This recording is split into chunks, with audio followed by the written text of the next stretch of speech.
Lo que les voy a platicar, aunque dice los agaves de México, es una pequeña muestra de lo que sucede en Oaxaca, pero es extensivo a mucho del territorio nacional.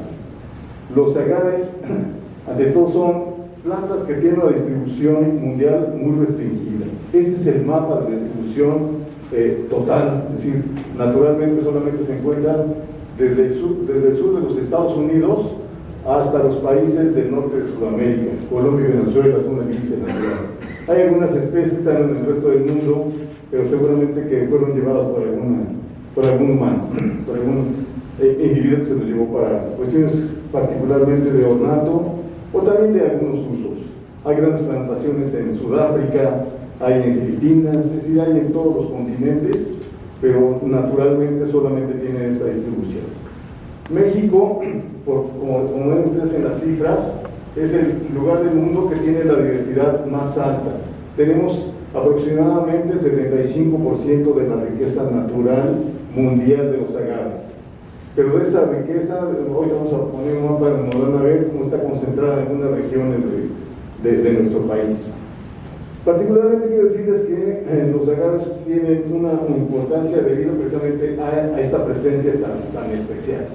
Los Estados Unidos tienen apenas 33 especies, aunque esta cifra de 186 fue hace un poquito más de 20 años. Quiero decirles que hemos estado describiendo más especies y ya hemos rebasado el número de 200 de ellas. Lo que particularmente también nos ha llevado es a reconocer con toda la precisión del mundo cada uno de los cuadritos del mapa es un grado de latitud por un grado de longitud, y hemos estado haciendo la biodiversidad para saber exactamente de qué estamos hablando. Quiero hacer hincapié en que el circulito de donde está el mayor número, que es 15, precisamente corresponde a esta entidad, al norte de esta entidad, que es lo que reconocemos como la región mixteca. ¿Sí? El nudo mixteco famoso es en donde está la parte más intrincada de la orografía de este territorio, y bueno, particularmente de todo el territorio mexicano prácticamente. Ahí tenemos 15 especies, aunque el número va creciendo porque es ahí el lugar en donde se han descrito cada vez más y más y más. Ya llevamos 23. 15 es cuando hicimos el estudio, pero ya llevamos un poquito más porque se han descrito nuevas en esta región. Hay algunas de las nuevas que tienen distribuciones muy restringidas solamente a un cerro, solamente a una ladera de un cerro, es decir, sus territorios de distribución mundial son muy, pero muy pequeños, porque crecen en condiciones ecológicas verdaderamente extremas, muchos de ellos. Bueno, el mapa, si es que lo ampliáramos y no nada más tocáramos Oaxaca, el número 15 queda ubicado precisamente en la región que compartimos con Puebla, que es la reserva de la biosfera de Cuicatlán, Tehuacán. Es ahí en donde está el máximo número.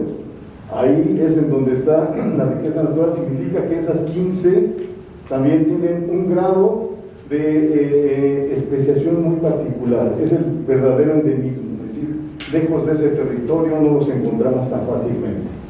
Aquí parece que estuviera en el mar, pero no hay magueyes marinos. Corresponde al distrito de Pochutla, las serranías que ya colindan con la planicie costera de Oaxaca. Es aquí donde está también una especie que es un tanto rara, ¿no? Y bueno, el resto del territorio pues tiene los números.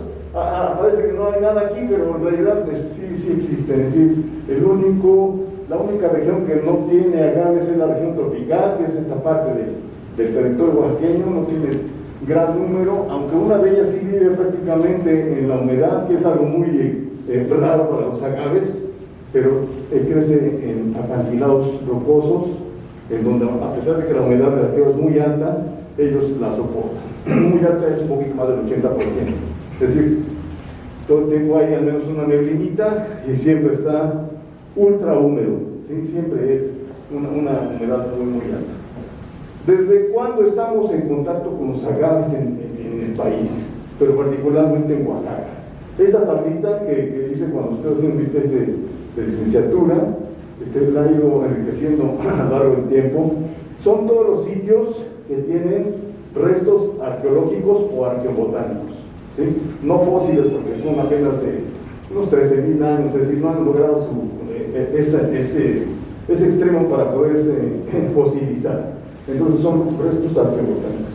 Es decir, De cada uno de estos lugares hay una evidencia material que refuerza precisamente lo que aquí se dice. La más antigua de todas es aquí en los valles centrales de Oaxaca, la cueva de Guilanaquis, es zapoteco, no hablo zapoteco, pero sé que significa la cueva blanca, ¿sí?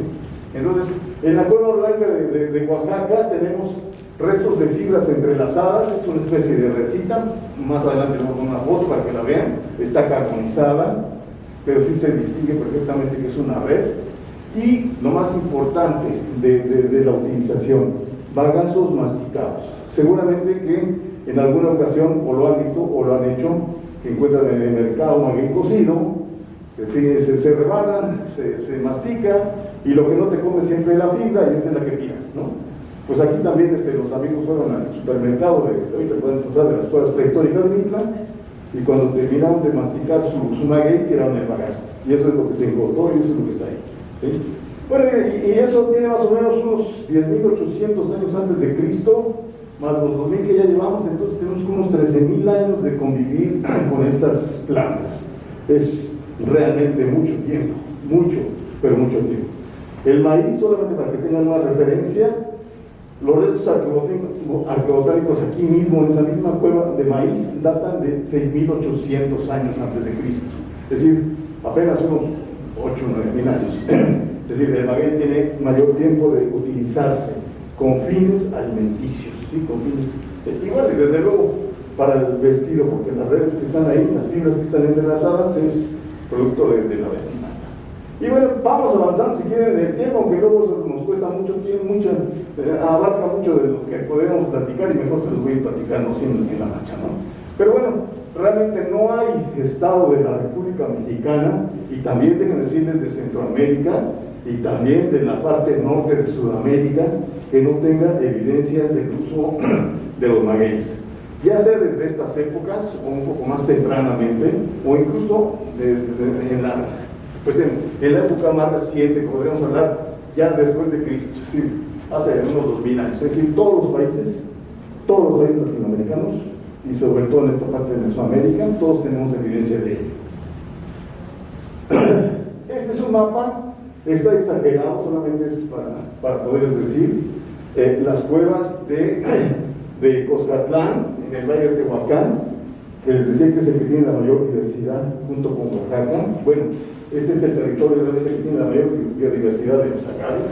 Entonces está el Valle de Oaxaca, particularmente está, bueno, como referencia Mitla y Monte Albán, y están las cuevas de Guilanaquis y la cueva de Silvia. Entonces, estos son los sitios, junto con la cueva de Coscatlán, donde están las evidencias arqueobotánicas más antiguas, precisamente de la utilización de estos elementos. Esta es una panorámica. Yo digo que este es un condominio prehistórico, porque absolutamente todo lo que ven aquí, absolutamente todos estos son cuevas. Todos fueron ocupados en esa época de la que datan los restos arqueobotánicos. Son visitables, no está abierto todo el público, hay que pedir permiso, y sí lo llevan a uno, una visita guiada para poder ir a ver todavía las cuevas. Las visitas guiadas incluyen precisamente una explicación muy científica de lo que ahí existe. No es ninguna institución que resguarda las cuevas, es la comunidad, es una comunidad zapoteca la que está ahí precisamente resguardando esta situación. Desde dentro de la cueva mayor, que es la de Guilanaquis, esta es la cueva blanca, este es lo que se ve desde dentro, ¿no? Cómo es el territorio seco, realmente no hay árboles, no hay estructuras arbóreas perceptibles, así ha estado durante muchísimo tiempo, y yo creo que así se va a mantener porque la precipitación es muy, pero muy baja. Estos son los restos arqueobotánicos de los que les hablaba, las pequeñas redes, se ve cómo están entretejidos los hilos, es decir, esto ya desde el punto de vista de la ingeniería ya tiene mucho acabado, ya tiene mucho trabajo, es decir, las fibras fueron extraídas de las hojas, esta es una hoja seca de estos restos, generalmente se machucan, se eliminan las partes que no se requieren, que son blandas, se quedan las partes fuertes y gruesas que son las fibras, y esas se van peinando con algunas estructuras para después irlas torciendo en conjunto y hacer los hilos que son los que van a utilizarse para la manufactura de cualquier otro objeto, aunque no sea un lazo, un hilo. Lo que sí quiero decir es que hacer un hilo con estas fibras es un verdadero reto de la ingeniería. Y bueno, tiene más de 13.000 años estos, así que no es cosa tan fácil de hacer, ¿no? Se sigue reproduciendo. La especie de la que proceden estas fibras es la imagen que ustedes ven ahí abajo, se llama Agavetes recti. Actualmente también se usa para la fabricación de mezcal, un mezcal muy especial. Y estos son los bolos, los bagazos masticados que están ahí también en los restos arqueobotánicos. Es decir, se nota que el maguey estuvo cocido, porque ese es el tono que tienen los magueyes cocidos, y se ve como es que fueron masticados y luego tirados. ¿Sí? Ahí los dejan tirados. Lo que sí también es un pequeño lazo, una pequeña cuerda, junto con todos los restos que han sido localizados. No han sido mexicanos los estudiosos de estos casos, y pues los mexicanos nada más son los cargadores de los grandes equipos que luego ellos llevan, ¿no? Esto son lo único que hemos podido ver. Lo que también se sospecha de las fibras entrelazadas ya más modernas, no solo esta cueva, sino la cueva, había una en la lista, decía la cueva espantosa de Coahuila. La cueva espantosa es porque lo que encontraban es precisamente entierros humanos, en donde precisamente esta parte que cubre al esqueleto son precisamente redes entretejidas de Ixtli, ¿sí? Que precisamente tienen 8.000 años o un poquito más antes de Cristo. Entonces no solamente vestimenta para los vivos, sino también vestimenta para los muertos, ¿sí? Ya los entierros eran algo importante y por esa razón se utilizaron durante mucho tiempo. Desde luego que la historia es muy larga, es muy grande, y vamos allá a épocas más recientes. Les decía que no tenemos exclusividad los oaxaqueños en esto, sino que es de todo el territorio nacional en donde está el recurso agave.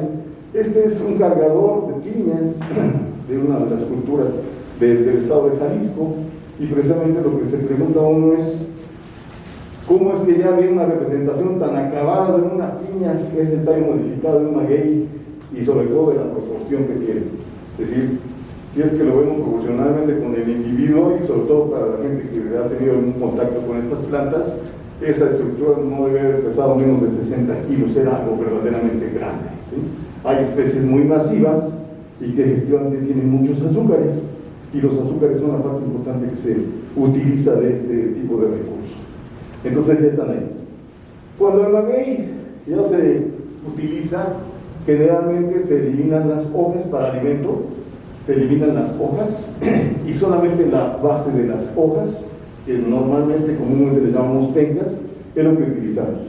Esta vasija tiene esa forma, precisamente esta parece una hoja cortada de maguey, es decir, aquí parecería que en la proyección voy a hacer una hoja, y si le quitan este bordecito a esta vasija, en realidad queda una figura exactamente como es una planta que se está utilizando de un agave. Sobre todo los agaves cocidos, no sé si ayer los identificaron, pero cómo se desprenden ya las hojas cocidas, y es más, el tono que tienen no es gratis. Es decir, el tono lo que trata es de emular el color que tiene el maguey cocido también. ¿Ven? Porque no es tan fácil tener barro de ese color. La historia sigue para muchos rumbos, pero su significado también. El Güey Tlatoani, es decir, el emperador de los emperadores, Moctezuma, es quien se autosacrificaba, precisamente como parte de ese proceso, parte de las actividades que tenía que desarrollar, era el autosacrificio. Consistía en enterrarse precisamente espinas de maguey en los muslos, pero también en los órganos sexuales, ¿sí? Así que yo creo que ha sido muy doloroso ser Güey Tlatoani, ¿no? A ver quién se animaba. Pero bueno, era parte del autosacrificio, es lo que tenía que pagar a los dioses para que estuvieran contentos con él y pudiera seguir siendo el Güey Tlatoani. Todos los demás que serían como los gobernadores de Güey Tlatoani serían como el presidente, y todos los demás que serían como los gobernadores nada más eran tlatoanis, y esos era opcional. El autosacrificio era opcional, pero el que sí necesitaba pagar ese tributo era él, ¿no? Las espinas, si alguna vez las han tocado, les ha tocado saber cómo son de punzantes. No solamente son punzantes, todas las heridas provocadas por las espinas de agave, luego se infectan, ¿sí? Se inconan. Entonces, ya me imagino el dolor, la hinchazón, bueno, parte del autosacrificio. Lo llevamos al estatus de Dios a los agaves, ¿sí? Y parece precisamente la diosa Mayagüe, que es la que está aquí. Este es el Códice Borbónico, la hoja 6, la que se refiere a los dioses, es el diosario azteca, y ella es de los dioses más importantes. Los de menor importancia, digamos, que están aquí, e incluso hay otras hojas en donde están los menos importantes de los dioses, ¿no? Pero ella es de las que están aquí. Esta representación, este códice es de los más acabados, porque la diosa Mayagüeta tiene un acabado muy especial. Cada una de los componentes que integran precisamente su estructura tiene un significado que tiene que ver con la planta, ¿sí? Las hojas están en azul y rojo, desde luego muy sobresaliente las espinas, porque es algo que quien se acerca a una agave ya sabe qué es, porque las espinas que tiene en todas partes. La inflorescencia, que es la que produce precisamente parte del alimento, no solamente como un vegetal, sino también el néctar, que también se le llama miel de las flores. La estructura que tiene precisamente, que se refiere al adorno que tienen las inflorescencias naturalmente. Aunque parece un haz de fibras y que podríamos decir que es un mecate, no lo es.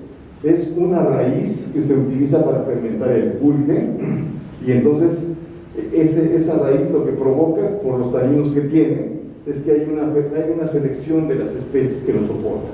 Tiene taninos que actúan como antibacteriales, entonces solamente permiten la presencia de levaduras muchas veces y de algunas bacterias como las simomonas, que son las que enriquecen a la savia del agave que se va a fermentar. Entonces, la diosa Mayagüe es la diosa a la que el mundo azteca dedicó precisamente por el grado de importancia que tenía, o que ha seguido teniendo desde los agaves. Muchas representaciones de Mayagüe, es decir, no solamente entre los nahuas. Esta es, digamos que una serie de muchas de las culturas en donde estuvieron los nahuas, porque antes que los españoles, los grandes conquistadores fueron los aztecas de todo nuestro territorio nacional, así que su cultura ahí estuvo presente. Y como la diosa Mayagüe era de las más importantes, muchos tienen precisamente representaciones de diversas formas. En otras de las lenguas originarias nuestras se perdieron debido a ese imperialismo azteca, se perdieron sus nombres locales y solamente se les reconoce como Mayagüe, que es el nombre azteca. Y en algunas otras culturas no solamente estaba Mayagüe, sino había otros dioses que eran de trascendencia porque estaban vinculados precisamente a esa producción o a ese uso de esa planta maravillosa. Este es Pitao-Cosijo, es el dios murciélago, y precisamente los murciélagos son los únicos polinizadores verdaderos de los agaves. Entonces el dios murciélago zapoteca es la deidad a la que junto con Mayagüe precisamente se le ofrendan varias cosas para darle gracias de la presencia de esas plantas en este territorio. Los mayas tienen, digamos que el suyo propio. Los mayas, Samná es la deidad que está vinculada con Ki. Ki es el nombre maya de los magueyes, y precisamente también tiene que ver con las fibras, con el néctar que producen las plantas. Entonces, todas las culturas de nuestro país y también de Centroamérica, de algunas otras, si ustedes van a Nicaragua, seguramente que van a encontrar algunos datos interesantes sobre algunos grupos originarios de ese territorio que por la influencia azteca siguen usando magueyes, producen así sorprendentemente, producen pulque y también lo toman, y tienen una cultura relacionada con eso. Es decir, la cultura, el grado de conocimiento es muy alto. Esta es la diosa Mayagüe, nada más que esta es mixteca, es un poquito menos acabada, y aquí está observando precisamente a una olla de pulque.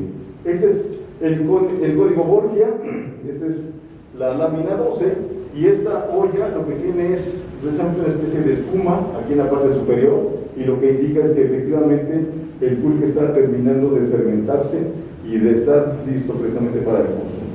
También en la misma Mayagüez, nada más que debe tener su nombre mixteco, que ya no lo conocemos. Hay un conejo ahí asociado que lo que representa precisamente a la humanidad, y la diosa Mayagüez muchas veces también recibe el nombre de Centotototzin, la madre de los 400 conejos, y los 400 conejos también hacen referencia a los bordes de la hoja. No es que tenga 400, sino que son muchos, y son precisamente los hijos, la humanidad a la que beneficia, de la que es benefactora la diosa. No todo el mundo puede tomar pulque, está restringido a las clases gobernantes, en ocasiones a los niños en algunas fiestas, y muy comúnmente a la gente mayor, ¿sí? Los adultos mayores, a los ancianos. Entonces aquí está una deidad precisamente del pulque, su nombre también ya no es como Mayagüez, digamos, que se lleva todas las palmas de la historia. Ese dios no tiene un nombre así muy reconocido, simplemente se le conoce como el dios del pulque, pero tiene unos nombres medios inventados, entonces no le vamos a dar ninguno, es la deidad del pulque, y está en esta olla, Octecomatl. Comatl es el cuenco, es el término náhuatl para decir cuenco, para decir jícara. Octli es el nombre náhuatl correcto para el pulque. Entonces Octecomatl es el cuenco del pulque, es una olla, y lo mismo, ¿no? Está fermentando. Las personas, dijimos que los gobernantes, la clase poderosa era la que podía tomar convencionalmente el pulque, y también los ancianos. Los ancianos, pero particularmente aquellos que estuvieron también enfermos. El pulque es de las pocas bebidas, alimentos que existen en la naturaleza. Bueno, en la humanidad. Es decir, el aguamiel, que es la savia elaborada, que es el floema de los agaves, se extrae y se pone a fermentar. Las levaduras participan precisamente en la transformación de ese floema, de esos fotosintatos, y producen precisamente un alimento bebida, porque con sus restos de los microorganismos que ahí participan, se enriquece con vitaminas, con aminoácidos, con una serie de moléculas que verdaderamente son nutritivas. Entonces, tomar pulque no era con fines de emborracharse, sino era con fines de nutrirse. Entonces, en esta imagen del códice mendocino, la señora que está tomando un pulque en realidad está enferma. Lo que se ve es que tiene una especie de fractura. Entonces está la curandera precisamente ayudando, pues, a acomodarle seguramente el hueso, la fractura que tiene la mujer que está recibiendo ahí la consulta, y para fortalecerla le está ofreciendo una jícara de pulque, ¿sí? Entonces es algo que es interesante. Los códices no dejaron de hacerse, no dejaron de elaborarse una vez que llegaron los españoles. Con los españoles mismos también ya hubo otros códices, y ellos mismos se interesaron en toda esa cultura. Este ya es un códice después de la conquista, y lo que refiere es precisamente al cultivo, este es el códice florentino, y lo que refiere es precisamente a la plantación de los magueyes, de los agaves, con miles de fines que vamos a ver enseguida. Los íconos, la escritura iconográfica de Mesoamérica se basó precisamente en estas estructuras que parecen dibujos. Este ícono representa el nombre de un pueblo actual del Estado de México que se llama Metepec. Bueno, creo que en todos los estados hay un Metepec. Donde hay un maguey y hay un cerro, seguramente que hay un Metepec, ¿sí? Pero el más reconocido es el del Estado de México, ¿sí? Este es el ícono de Metepec, y esta es la parte del glifo, la parte del ícono que se refiere al cerro, y desde luego aquí muy visiblemente este es el maguey, ¿sí? Entonces es Met, de agaves, el término náhuatl para referirse a los magueyes, y Tepet, que es cerro, ¿no? El cerro de los magueyes, el cerro del maguey. Y muchas otras cosas que también ya están en todos los códices. Este sí también es de los precolombinos. Aquí hacen referencia en este códice a qué se hace con algunas estructuras, particularmente con el ixtle, ¿sí? Este es un hilador, este es un hombre. Si ustedes se fijan, el corte de cabello es distinto de las mujeres. Entonces este es un hombre que está hilando ixtle precisamente con un malacate. Actualmente se hace con lana, con algodón y ya muy escasamente con ixtle. Pero bueno, en el códice lo que se refiere es eso, el ixtle, y luego como las mujeres, una vez terminado el hilo, lo empiezan a tejer en los famosos telares de cintura. Es también aquí muy informativo el códice, porque también habla de qué tanto esfuerzo había que pagar a la gente que hacía esto. Para hacer los hilos de ixtle les pagaban una tortilla y media, y apenas si es que se logra ver, una tortilla y media por hacer seguramente un carrete de hilo para poderlo hacer, ¿sí? Y una vez que estaba manufacturado el hilo, tejerlo costaba más, es mayor el esfuerzo. Y entonces a la tejedora dos tortillas es lo que se le pagaba al día, precisamente para que pudiera desarrollar su actividad en lo referido a esto. La información y la cultura sobre esto es enorme, ¿no?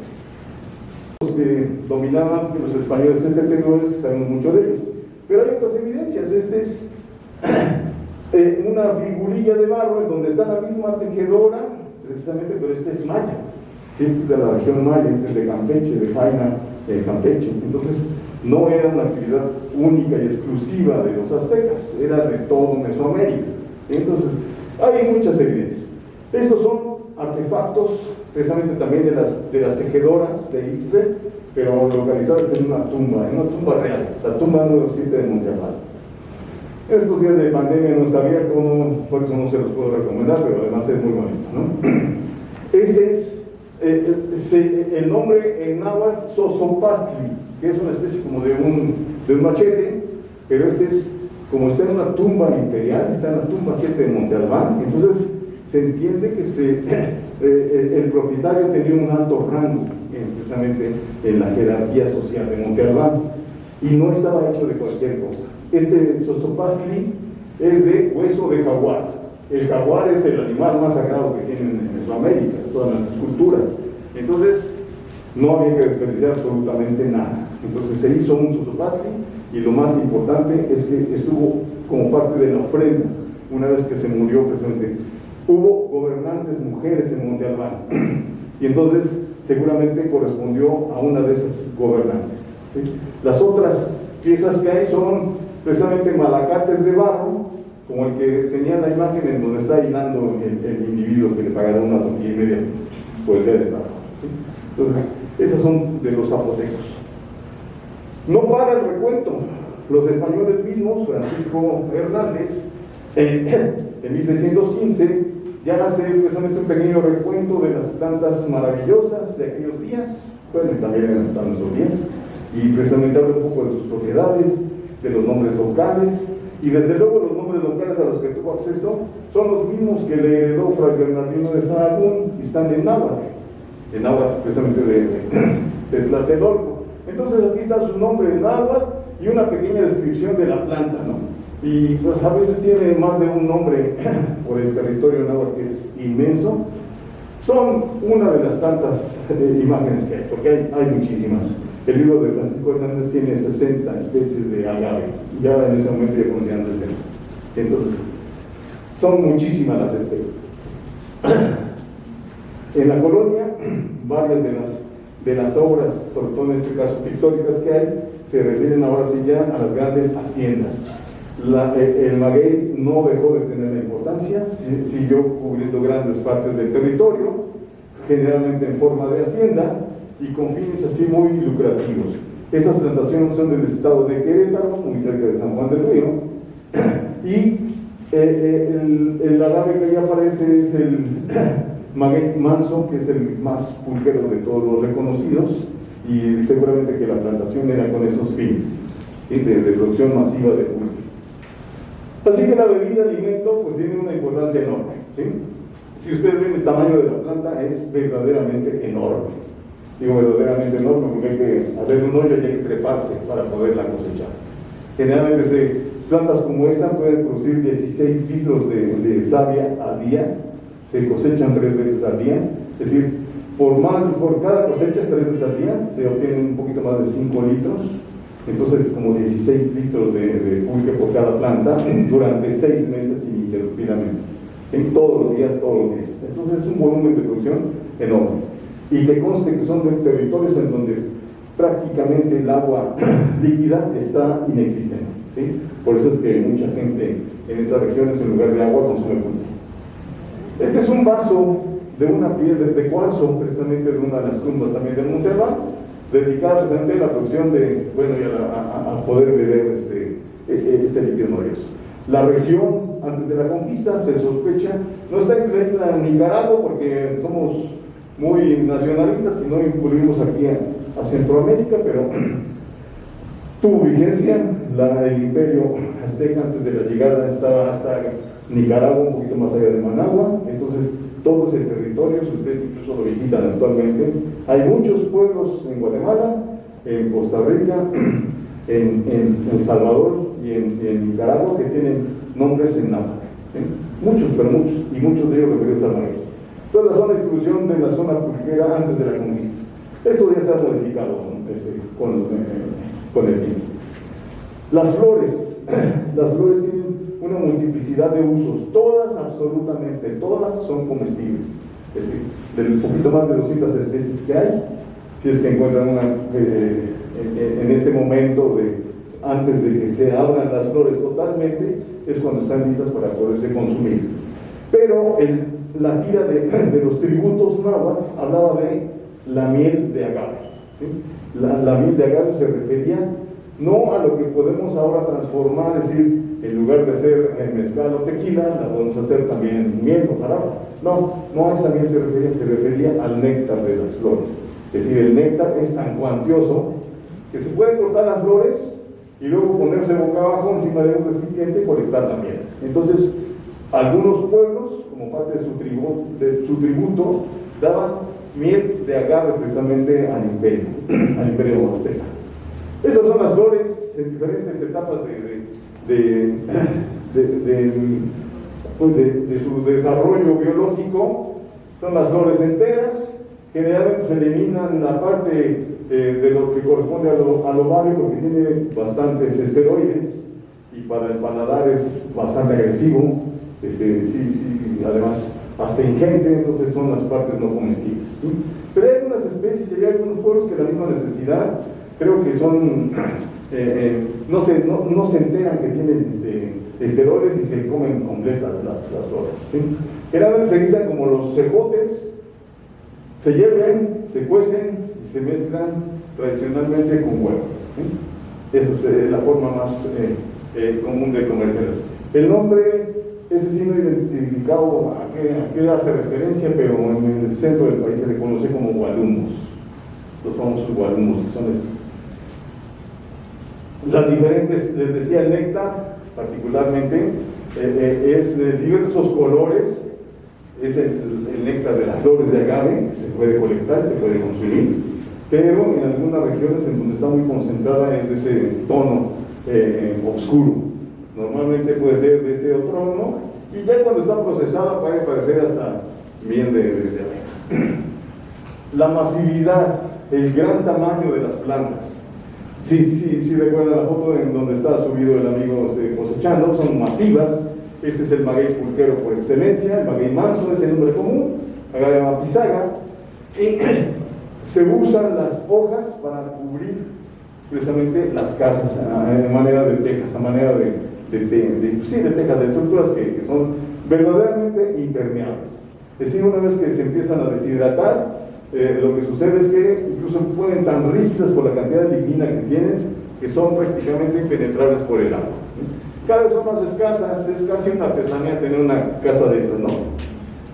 Para diversas construcciones se utilizan las diversas partes de las plantas, que son así supermasivas. Los quiotes se usan generalmente en las construcciones, que pueden ser cercos, las paredes mismas de la casa. Lo que se necesite y se puede utilizar son muy duraderos porque a diferencia de los árboles, la madera de los árboles, tienen el corazón del árbol, es en donde se concentra la lignina, así que si uno tiene una estructura dura del árbol, hay que quitarle las capas más exteriores para poder tener el corazón, así le decimos a la parte dura de los árboles. Y los agaves lo tienen al revés. Los agaves en las estructuras que son los quiotes, que son las inflorescencias, los tallos florales, la lignina está por fuera y la celulosa está por dentro, ¿sí? Así que el corazón de estas estructuras es esponjoso, es muy fácil de eliminar. Entonces es un tubo bastante rígido y bastante duradero. Pero solamente ¿sí? Actualmente incluso se utilizan como estructuras para soportar las construcciones. Me ha tocado ver que en lugares en donde no hay árboles se utilizan para mantener y detener la cimbra. La cimbra es la estructura que se pone antes del colado.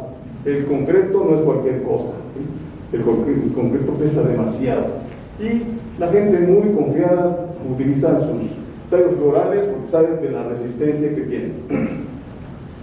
Este es un temazcal, es el temazcal más convencional que seguramente todo el mundo ha conocido o visto. Es una pequeña casita, un pequeño domo de barro, pero cuando las condiciones son apremiantes, lo que se hace es precisamente utilizar por la masividad de las hojas, hacer esta estructura a manera de túnel, y precisamente aquí es donde se ven las piedras que se ponen a calentar para que sirvan precisamente para generar el vapor que se requiere en esta condición.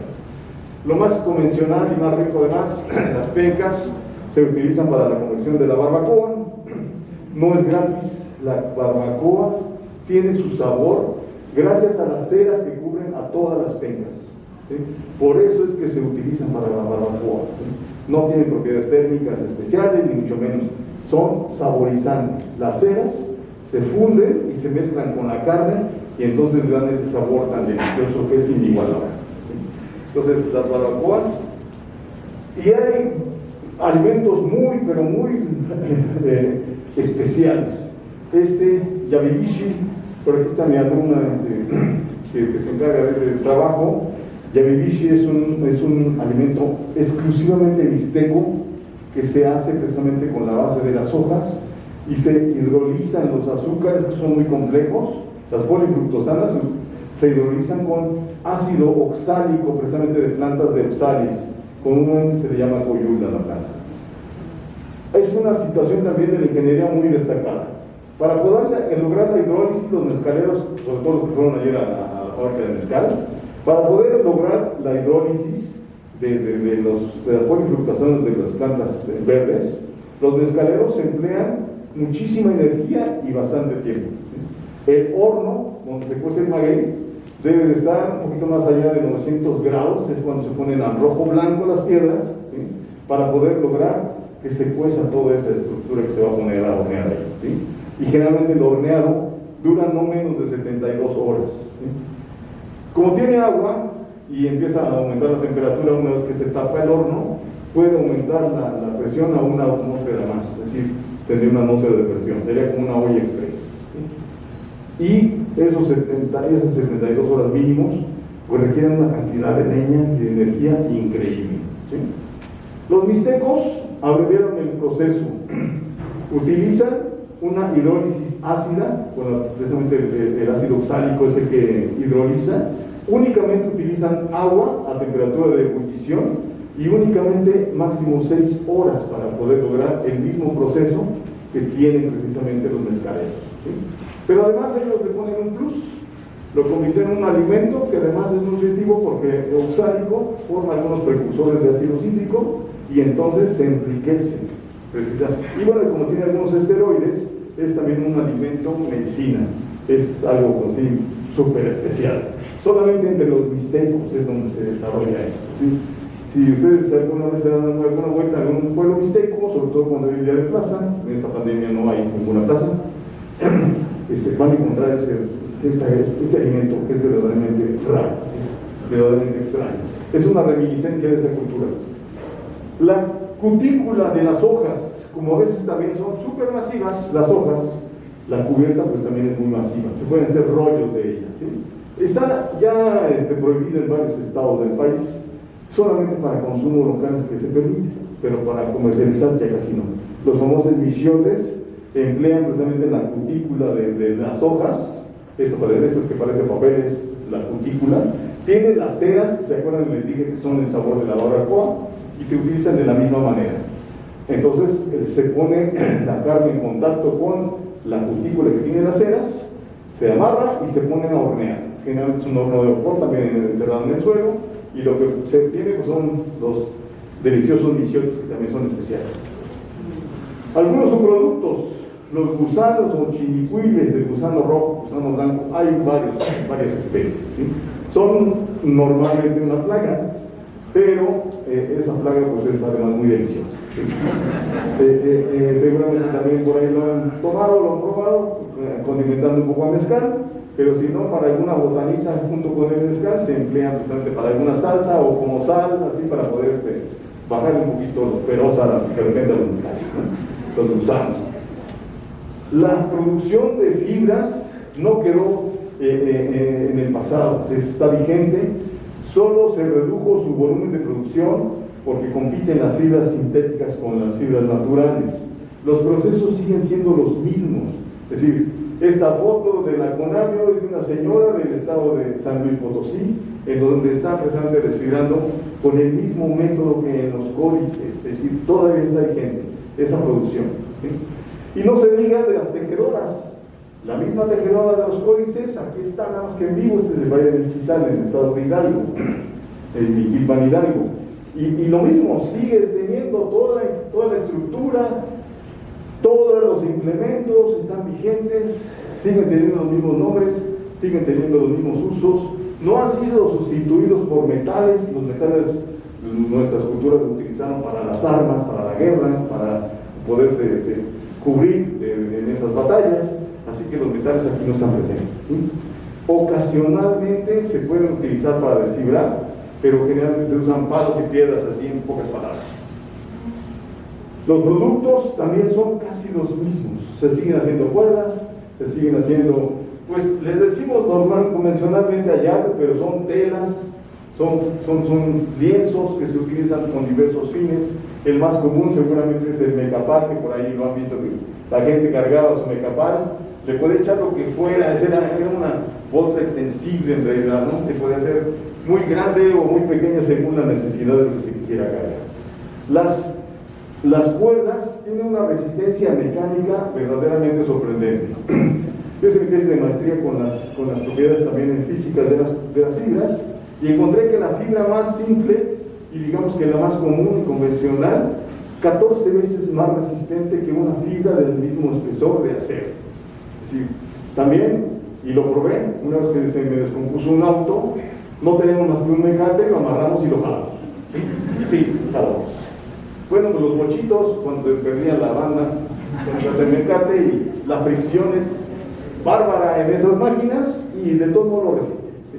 Entonces hay un sinnúmero de implementos, y desde luego no olvidemos lo suntuoso. Ixtle en todas las vestimentas, absolutamente todos están portando presente un elemento de algo que ellos convencionalmente producen. Una fiesta en la Mixteca. Y bueno, más recientemente el auge de las bebidas destiladas, fermentadas y destiladas, cada vez cobran mejores dividendos, sobre todo para la familia campesina. La participación es absoluta y principalmente de la familia, es decir, la mayor parte de la gente que está en la fábrica, en donde se procesa precisamente la materia prima, sigue siendo la familia, ¿sí?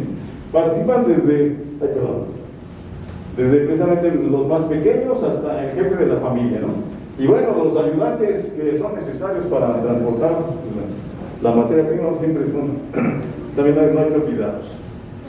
¿Cómo se han transformado? Porque no es reciente. O los hornos eran más modernos para transformar esa materia prima. Originalmente se cocieron no eran hornos excavados, sino eran unos hornos sobre la superficie de la tierra. Este montón de piedras, generalmente, son reminiscencias de esos lugares en donde se cocieron los magueyes con fines alimenticios. Se les apilaba una gran cantidad de leña seca y se le prendía fuego a la leña para que se calentaran las piedras, y una vez caliente se ponían ahí las piñas, bueno, los tallos de las plantas a que se cocieran. Seguramente que la cocción no era uniforme y tenía sus deficiencias, pero lo que se trataba era de conseguir que los azúcares estuvieran disponibles para el paladar. Actualmente, la mejor manera de hidrolizarlos es someterlos a ese proceso en estructuras como estas, que son los hornos excavados en la tierra y forrados con piedra refractaria. Les digo que alcanzan más de 900 grados. Entonces ahí se pone igual piedras en la parte central, luego leña y luego la materia prima, y se cubre con petates, con cobijas, con hojas de palma y después tierra. Y entonces hace una especie como de olla de presión. Se cuece la materia prima. Originalmente solamente era para comer, ¿sí?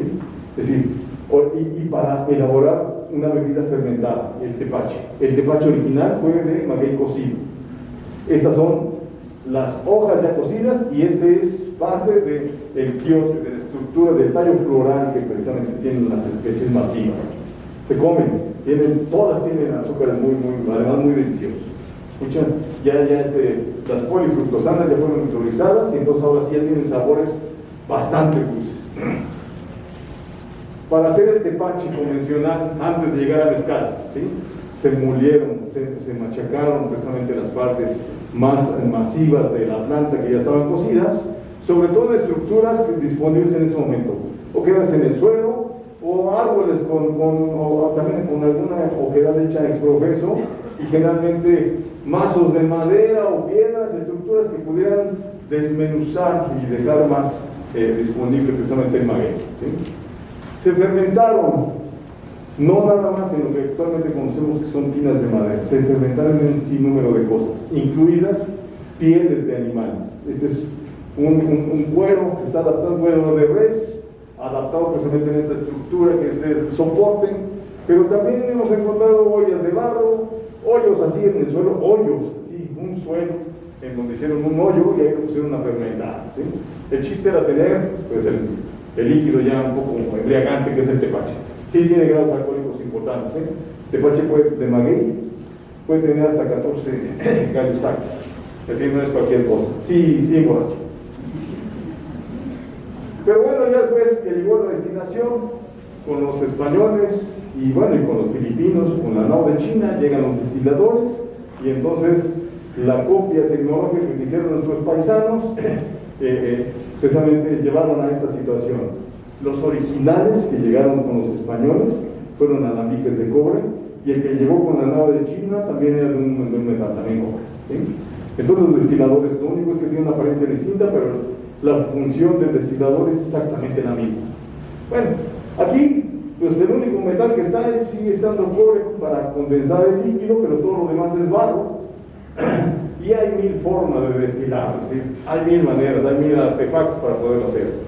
Algunos llaman semi-comerciales, en donde la producción ya es un poco más elevada, o ya también en unas tremendísimas fábricas como la de los tequileros, ¿no? Es decir, ya tienen diferentes procesos la destilación. Pero es un asunto que va creciendo, ¿no? Prácticamente, si yo también hice ese ejercicio como hicieron ustedes del mapa de los estados, a ver quién tiene destinación, y uno podría decir que por ejemplo en la península no hay. Sí hay, en la península hay, es decir, cuando vamos de turista a la península de Yucatán, se encuentra que le ofrecen algo que ellos denominan tequila yucateco, ¿no? Está hecho con los tallos de NG. Los tallos originalmente se tiraban, ellos nada más utilizaban las hojas para obtener fibra. Pero como se dieron cuenta que se produce el mejor producto, la fibra es muy terrible, esa no se come ni se toma, y entonces los fermentaron y también ahora tienen su mezcal yucateco, ¿sí? Su tequila yucateco. Entonces realmente el territorio está tapizado de producción de maguey y también de mezcal, ¿sí? Es muy grande. Podemos decir que por ejemplo la Ciudad de México no tiene producción de mezcal, pero como colinda con el estado de Morelos, precisamente en una barranca en donde colinda, es ahí donde hay mezcal, ¿sí? El señor que está en esa barranca, de un lado de la barranca de Morelos y del otro es ya Distrito Federal, bueno, Ciudad de México actualmente, y entonces también del otro lado extendió su fábrica, y también del otro lado, que es ahora la Ciudad de México, también se produce mezcal. Entonces ya cuenta, ya está en el territorio, ¿sí? Entonces hay entonces, prácticamente todo. Hay algunos que, por sus características del destilado, han tenido ahora ya, pues digamos que una fama, ¿no? Han tenido ya una cuestión ya destinada sobre todo al ámbito comercial. Los famosos Tobalá o Papalomé, que es la imagen que ustedes tienen aquí, tiene una distribución, aquí está en rojo, precisamente su distribución geográfica. Estos mapas los hicimos con gente de Arconavio y usando un poco de prospección, datos de campo, pudimos extrapolar esta situación y encontramos que efectivamente sí corresponde a lo que naturalmente tenemos. Entonces, este mapa tiene 3 especies, pero realmente hay de todas las especies que se usan actualmente en la producción de mezcal del país. Hay cosas interesantes, hay especies que tienen, como este que es de los cuiches, seguramente ayer por ahí en Ocotlán tomaron uno, son muy deliciosos además. Tienen distribuciones que no son tan grandes, solamente lo amarillo corresponde a esta planta, y entonces son bebidas que tienen una denominación de origen que pues verdaderamente está equivocada, porque más bien estaba como una indicación geográfica, porque solamente en un pequeño territorio de nuestro país donde se produce la materia prima y desde luego ahí también el destilado. Y hay otros que por el contrario tienen una distribución tan grande. Todo el Pacífico mexicano tiene precisamente agave angustifolia, pero como somos ultranacionalistas nos quedamos con el mapa de la República, pero a cualquier país de Centroamérica que ustedes vayan, hasta allá y hasta Venezuela y Colombia, hasta ahí llega la distribución de agave angustifolia.